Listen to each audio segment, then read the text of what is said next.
Shalom, my name is Joseph Shulam, and I've been doing these mind candies on Netivyah's Facebook and on WhatsApp.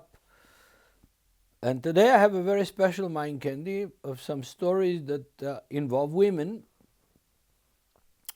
wise women, and they're the only two women in the whole Bible that are called wise, even though their proper names are not mentioned, just they're called wise women. And we're going to talk about these two stories about wise women. The first story that I want to tackle comes from the second book of Samuel, chapter 20, but I want to give you a little bit of background what's going on. King David, a great warrior, a great king, a very interesting and intense relationship between David and God from the very beginning of his aspiration to the throne, while King Saul was still in power. And Samuel anointed King David in Bethlehem in the house of his father Jesse. And from that time on, David is a warrior. He had challenges of war with the neighbors, with the Philistines, and with the other neighbors around us, and essentially conquered all the way to the edges of Damascus, to the upper Golan Heights.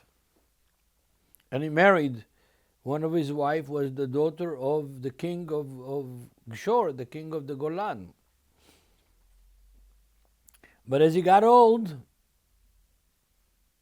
he was a poet, a musician, and as he got old, he became sentimental. And he wanted the people around him to be all of his old admirers, and he invited them to eat lunch with him and dinner and party with him, and yet David remained David. His character didn't change that much. And while he's inviting these people, and he takes them across the Jordan, to the Jordan River, and he parties there where the Israelites were, across the Jordan, and his servants were with him. And there is one guy that is an Israelite, not from the tribe of Judah, but from the northern tribes. And his name is Sheva, the son of Bichri. I'll see now how it is spelled in English, and I will try to share with you. 2 Samuel chapter 20, verse 1. And there happened to be there a rebel whose name was Sheva, the son of Bichri, from the tribe of Benjamin, not Judah. And he blew a trumpet while David is with his old buddies, from the days that they were young, some of them. He blew a trumpet and he said, "We have no share in David, nor do we have an inheritance in the son of Jesse. Every man return to his tent, O Israel." So this Sheva ben Bichri, the son of Bichri, is challenging David. The fact that he is from the tribe of Benjamin connects him with King Saul and King Saul's family. King Saul was from the tribe of Benjamin, not Judah. And so now that David became important king, a big shot, a popular king, people sang his praises. This Benjaminite, Sheva the son of Bichri,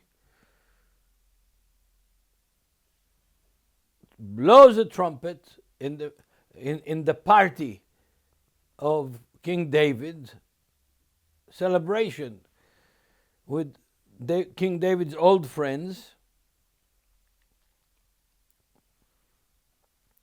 and says, "Oh, you tribes of Israel, return home, back to your tents. You have no inheritance in the son of Jesse, in David."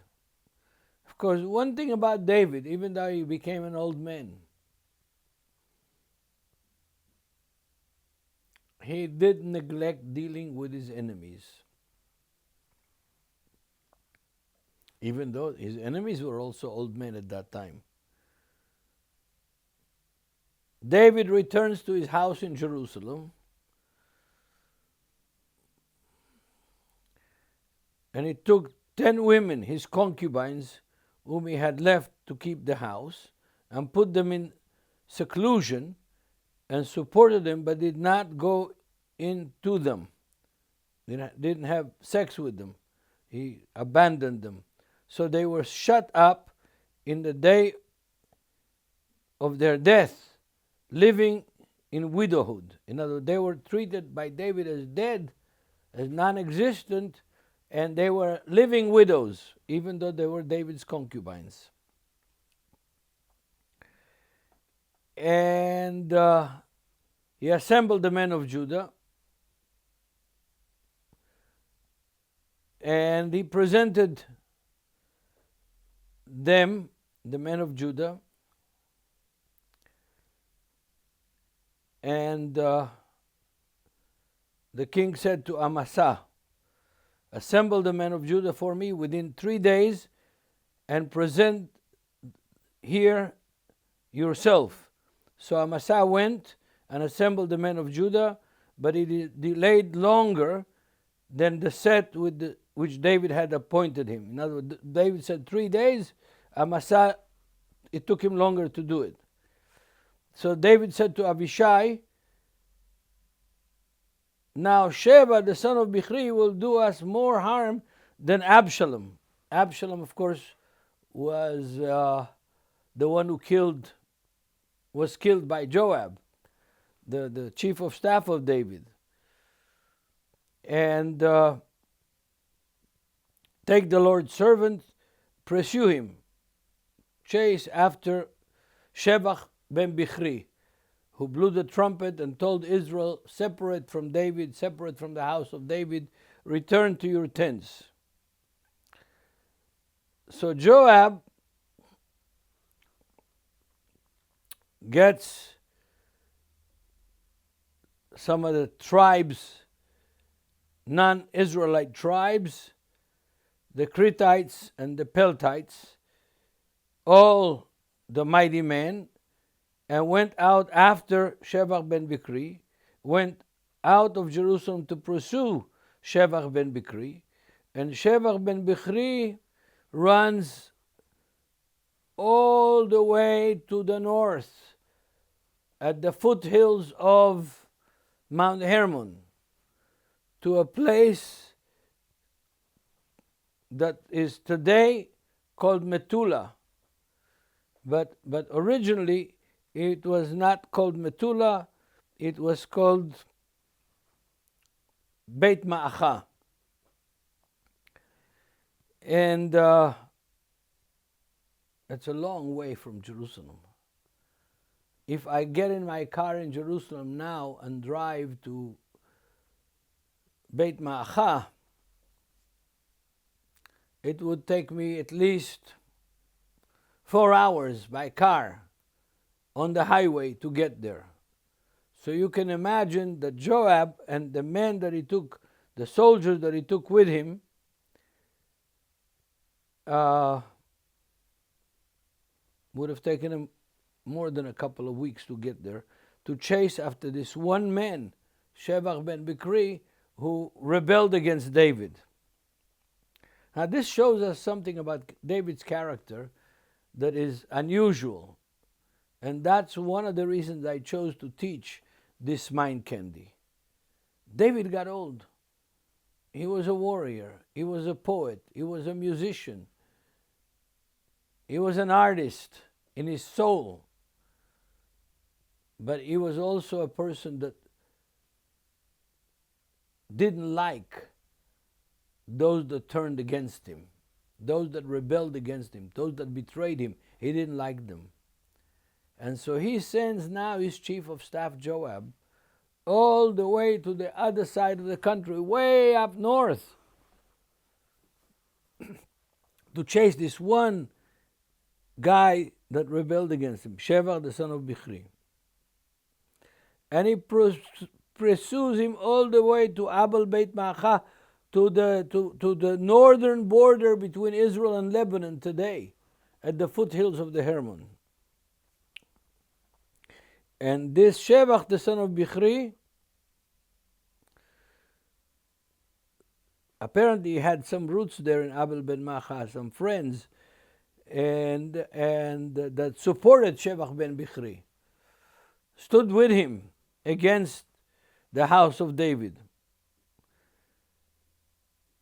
And they protected him. Maybe he was originally from there. We don't know.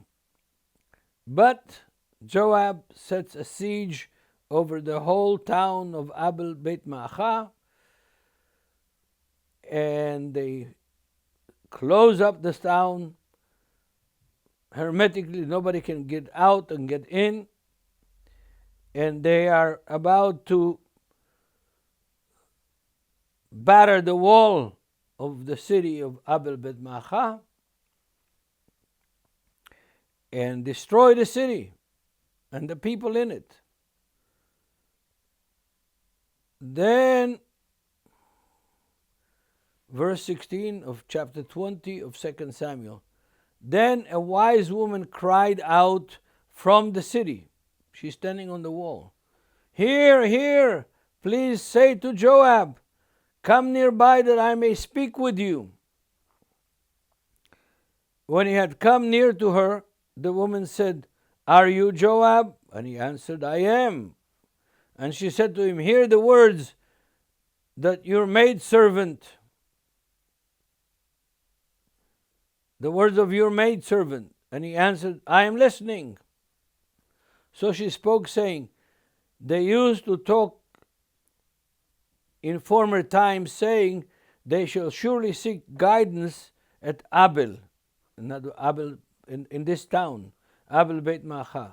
And so they would end disputes. You know, our city was like the United Nations. If there was disputes between cities and between people and between tribes, they came over here to Abel Beit Ma'acha and they negotiated the dispute and solved the dispute.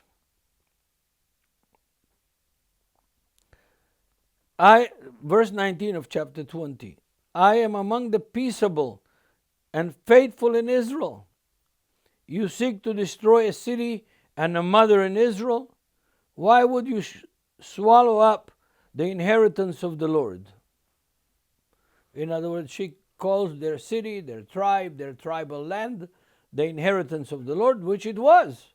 It was divided by Joshua to the tribes, and the tribe of Naphtali that's his territory, and this city is there in the north of Israel.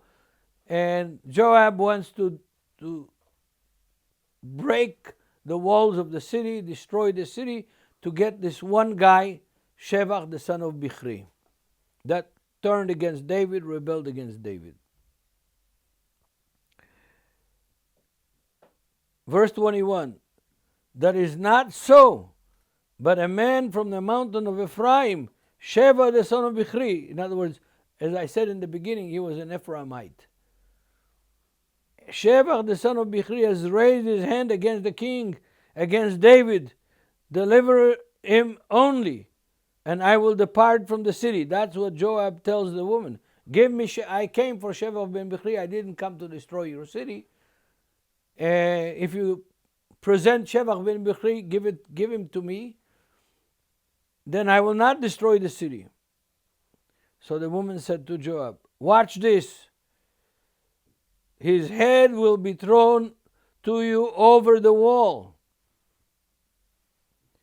Then the woman in her wisdom went to all the people, and they cut off the head of Sheva, the son of Bichri, and threw it out to Joab.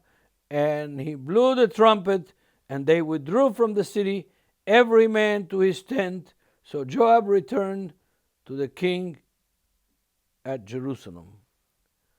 So here is this one woman that is called a wise woman. Let me analyze a little bit about the wisdom of this woman. Joab came there with army, all the way from Jerusalem. I would mean at least 2 weeks of traveling, walking or riding horses or donkeys. And he wanted this one man. And he was willing to destroy and punish the whole city for this one man, who was not a native of there. He was an Ephraimite, way down on the border with Benjamin and Judah. He ran away to the edge of the country and hid in that city. So the wisdom of this woman was in 3 points. One is, let's talk about it. Let's negotiate. Let's understand each other. The second one is, why punish the whole city when you only want one person who rebelled against the king, who would be considered, a political and more than a political enemy of the king? Now, David was already an old man. What is this of one man rebelling against him and calling the northern, the people from the northern tribes to return? You have no inheritance in Judah. You have no inheritance in the house of David. Yeah. These are the roots of what happened after the death of Solomon. The kingdom split between Judah and Israel. The reason the Holy Spirit gives us this story is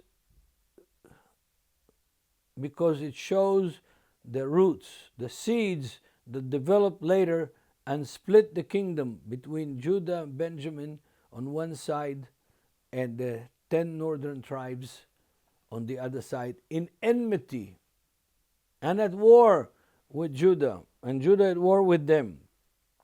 But the wisdom of this woman was that she decided to talk about it, to try to settle it by negotiation. She decided to minimize the damage to the city, to everybody, by handing over the stranger in their town to Joab, handing his head over the wall. Yeah. And by doing this, she saved her whole city. And Joab was satisfied. I imagine he put the head of Sheva ben Bikri in a bag and took it to King David. Probably stunk by the time they got to Jerusalem. But she's called a wise woman. That instead of fighting and standing on the, untrenched on the point that you have no right here, where he has the army and he's besieging the city, she said, let's talk about it. That was the wisdom of this woman. Instead of doing war, negotiate.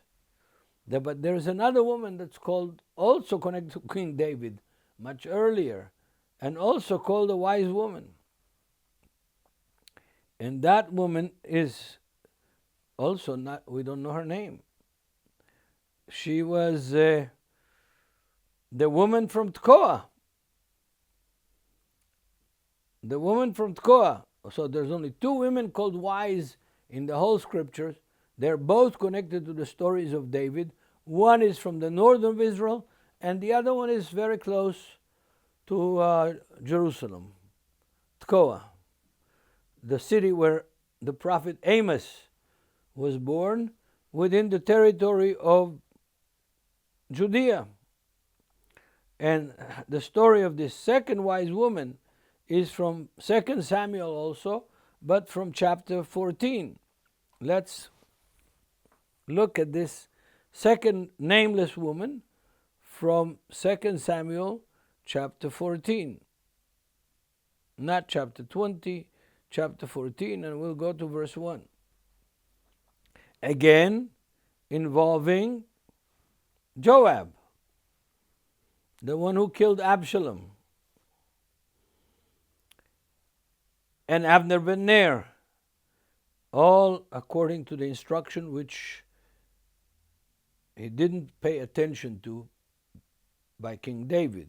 He did things on his own initiative, but David kept him and forgave him and allowed him, because he and his brother were generals, and he was the chief of staff of David's army and faithful servant of David, sometimes more faithful than David required. So I am now chapter 14 of 2 Samuel, verse 1. So Joab the son of Zeruiah perceived that the king's heart was concerned with Absalom. And Joab sent to Tekoa and brought from there a wise woman and said to her, please pretend to be mourner and put on mourning apparel, clothing. Do not anoint yourself with oil, but act like a woman who had been mourning a long time for the dead. Go to the king and speak to him in this manner. So Joab put the words in her mouth. He told her what to say. Verse 4, and when the woman of Tekoa spoke to the king, she fell on her face to the ground and prostrated herself before the king and said, help, O king, help, O king. Then the king said to her, what troubles you? She answered, indeed, I am a widow. My husband is dead. Now your maidservant has 2 sons, and the 2 fought with each other over the field. And there was no one to part them, to set them apart. But the one struck the other and killed him. She had 2 sons. One son killed the other son in the field. And now the whole family has risen up against your maidservant. And they said, deliver him who struck his brother, that we might execute him for a life of his brother whom he killed. And will destroy the heir also. In other words, she had 2 sons. One killed the other. The other relatives came to her and said, give us this second son that killed his brother. He is guilty for killing his brother. He has to be punished. We'll kill him also. Which means that she will remain with no one. She's already a widow. She had only 2 sons. One killed the other. And now the other relatives want to kill the son that killed his brother. And the woman says to King David, so they would extinguish my ember that is left, and leave to my husband neither name nor remnant on the earth. In other words, the whole family will be wiped out. We'll have no remnant on the earth. Then the king said to the woman, go to your house, I will give orders concerning you. And the woman of Tekoa said to the king, my lord, O king, let iniquity be on me and not on my father's house, and the king and his throne be guiltless. So the king said, whoever says anything to you, bring him to me, and I shall not touch you any more.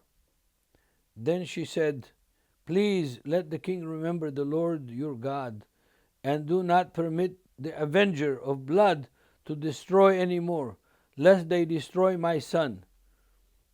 And he said, as the Lord lives, not one hair of your son's head shall fall to the ground. Therefore the woman said, please let your maidservant speak another word to my lord the king. And David said to her, speak on. Verse 13 of chapter 14 of 2 Samuel. So the woman said, why then have you schemed such a thing against the people of God?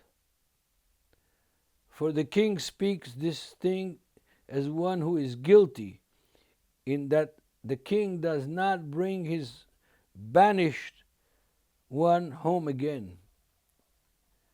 For we will surely die and become like water spilled on the ground, which cannot be gathered up again. Let God does not take away a life, but he devises means so that his banished one are not expelled from him. Now therefore I have come to speak with this thing to my lord the king, because people have made me afraid. And your maidservant said, I will now speak to the king. It may be that the king will perform the requests of his maidservant. For the king will hear and deliver his maidservant from the hand of the men who would destroy me, and my son together from the inheritance of God. Your maidservant said, the word of my lord the king will now be comforting for us, the angel of God. So is my lord the king discerning good and evil, and may the Lord your God be with you. Then the king answered and said to the woman, please do not hide from me anything that I ask you. And the woman said, please let my lord the king speak. So the king said, is the hand of Joab with you in all this? And the woman answered and said, as you live, my lord the king, no one can turn to the right hand or to the left hand from anything that my lord the king has spoken. For your servant Joab commanded me, and he put all these words in my mouth, your maidservant, to bring about this change of affairs. Your servant Joab has done this thing, but my Lord is wise, according to the wisdom of the angel of God, to know everything in the earth.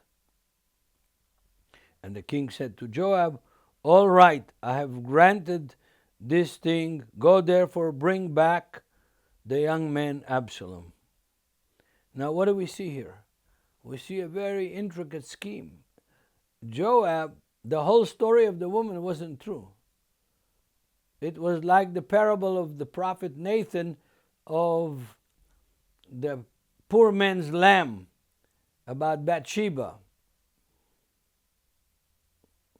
Joab schemed and got this woman to tell the king this story about her two sons in order to get the king to understand the principle of royal responsibility and royal justice. And of course, Joab in the end killed Absalom because Absalom rebelled against the king. And this woman remained with the reputation of being a wise woman because she was willing to intervene, to intercede between Joab and David and allow Joab to go and bring Absalom home.